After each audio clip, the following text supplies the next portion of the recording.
Hello दोस्तों, good morning all of you.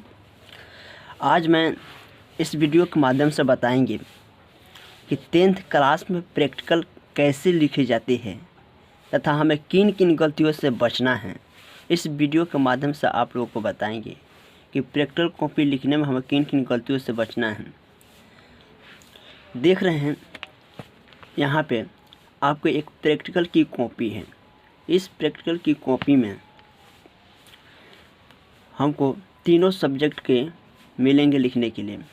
पहले यह तीर का निशान दिया है, यह भौतिकी, रसायन, जीव विज्ञान, अर्थात एक ही कॉपी में तीनों सब्जेक्ट की प्रैक्टिकल को हमें लिखना है। चलते हैं अंदर की तरफ। सबसे पहले यहाँ पे जिस लड़के का यह प्रैक्टिकल लिखा जा रहा है उस लड़के का यहाँ पे नेम होना चाहिए। वह लड़का यहाँ पे अपना नेम लिखेगा, उसके बाद स्कूल नेम लिखेगा, रोल नंबर लिखेगा, क्लास लिखेगा और सेक्शन लिखेगा। यहाँ पे विद्यालय का नाम, पूरा परिचय पता लिखेगा। यहाँ पे अपना नाम लिखेगा, वर्ग लिखेगा, सेक्शन लिखेगा। यहाँ पे वर्ष लिखेगा, 2020 2021 जो भी हो उस वर्ष को लिख रहा है। यहाँ पे रोल कोड और क्रमांक संख्या लिखना है। यहाँ पे रोल कोड और क्रमांक संख्या यहाँ पे भर देना है। उसके बाद यहाँ पे अध्यापक का सिग्नेचर होना चाहिए, अध्यापक का सिग्नेचर कराना होगा। यहाँ पे अध्यापक का मोहर भी होना चाहिए। दिनांक यहाँ पे दिनांक चढ़ा देंगे। इससे हमें ज़्यादा खास कोई मतलब नहीं है, दिखाई दे रहे हैं।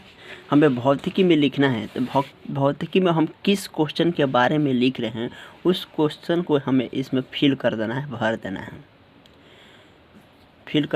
देना है। और उसका पेज कहाँ से कहाँ तक लिख रहे हैं उस पेज भर देना है कॉपी में। टीचर सिग्नेचर होना चाहिए, रिमार्क लगा देना होगा। इसी तरह एक क्वेश्चन, दो क्वेश्चन, जो भी क्वेश्चन हम लिख रहे हैं उस क्वेश्चन का नाम यहाँ पे ऐड कर देंगे। यहाँ पे जाना। देखिए दोस्तों, किसी बच्चे ने बहुत गलती कर देते हैं, मिस्टेक कर देते हैं। आप लोगों को ऐसे गलती नहीं करना चाहिए। यहाँ पे क्वेश्चन में लिखना है, हमें लिखना है भौतिकी का प्रयोग संख्या 1 लिखना है। तो इस बच्चे ने क्या किया है कि यह भौतिकी प्रयोग संख्या 1 में रसायन का प्रयोग संख्या लिख दिया है, अर्थात केमिस्ट्री का प्रयोग संख्या 1 को इसमें लिख दिया है। भूल कर भी ऐसी गलती नहीं करनी चाहिए। ऐसी गलती करने से 90% तक चांस रहती है नंबर कटने का। 10% टीचर के ऊपर डिपेंड करता है कि नंबर दे या ना दे। ऐसे भूल की गलती आप लोगों को नहीं करना चाहिए।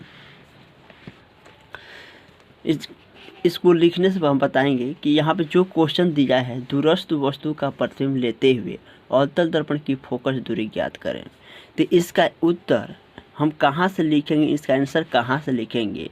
जब हम प्रैक्टिकल कॉपी लाने जाते हैं तो उसके साथ में एक हमें बुक मिलती है, किताब मिलती है।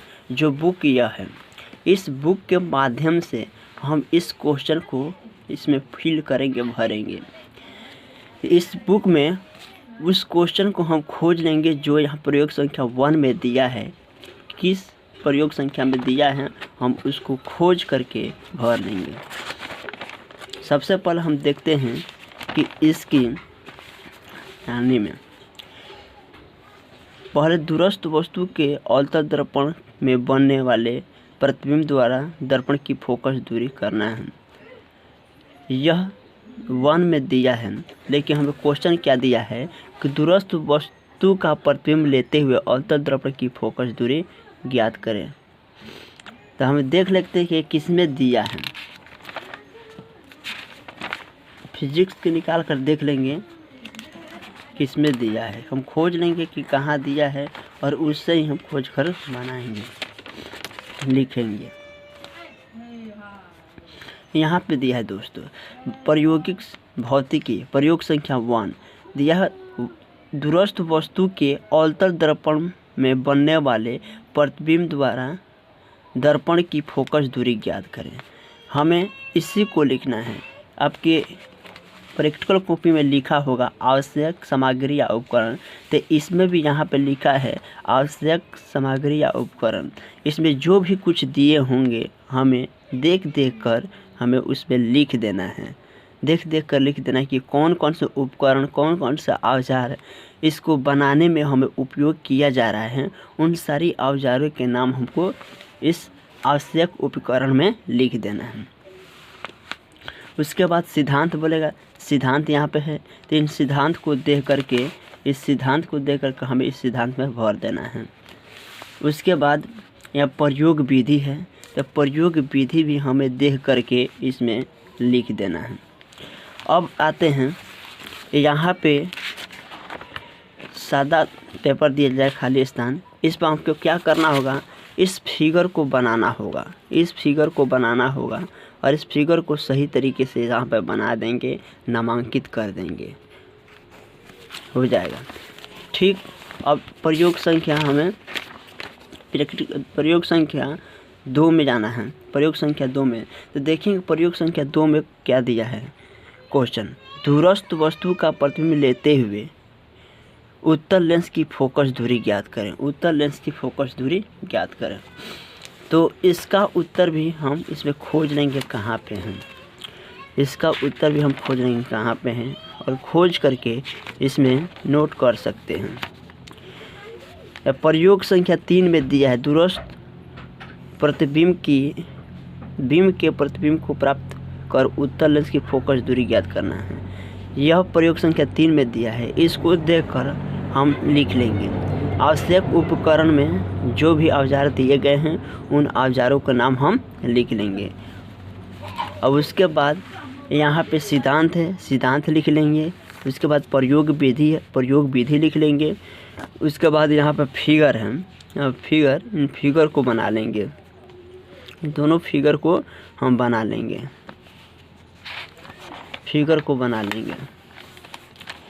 और उसके बाद यहाँ पे अवलोकन की संख्या लिखेंगे। लेंसों की पाठ्यक्रम संगत का साहुल करके पाठ्यांक जो है लिखेंगे, वैसे पर्दे की पाठ्यांक लिखेंगे। लेंस और पर्दे के बीच की दूरी है उसको लिख देंगे यहाँ पे, और इसका औसत लिख देंगे। उसके बाद यहाँ पे निष्कर्ष जो गणना होता है वह गणना लिख देंगे। सावधानियाँ तो नीचे दिया होगा, सावधानियाँ भी लिख देंगे, नहीं तो इस कॉपी में लिखा ही रहता ऑलरेडी पहले से। इस तरह से हमें प्रैक्टिकल की copy subject by subject question को पढ़ के और ध्यान से सोच समझ कर प्रैक्टिकल की कॉपी लिखना चाहिए। बहुत सारे बच्चे गलती कर देते हैं। यहाँ पे देखिए यह क्वेश्चन दिया है प्रयोग संख्या 1, प्रयोग संख्या 2 में दिया है, प्रयोग संख्या 2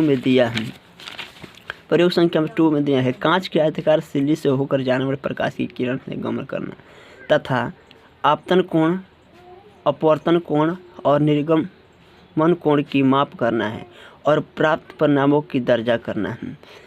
यह प्रयोग संख्या 2 में दिया है, तो इस प्रयोग संख्या 2 में बच्चा टिक मार करके और प्रयोग संख्या 2 में ही लिख दिया है, लेकिन क्वेश्चन पर ध्यान नहीं दिया है कि इस कॉपी में प्रयोग संख्या में क्वेश्चन क्या कर रहा है। प्रयोग संख्या 2 में क्वेश्चन कर रहा है कि दूरस्थ वस्तु का प्रतिबिंब लेते हुए उत्तल लेंस की फोकस दूरी ज्ञात करना है। इस तरह से यह क्वेश्चन का जवाब जो है गलत हो चुका है।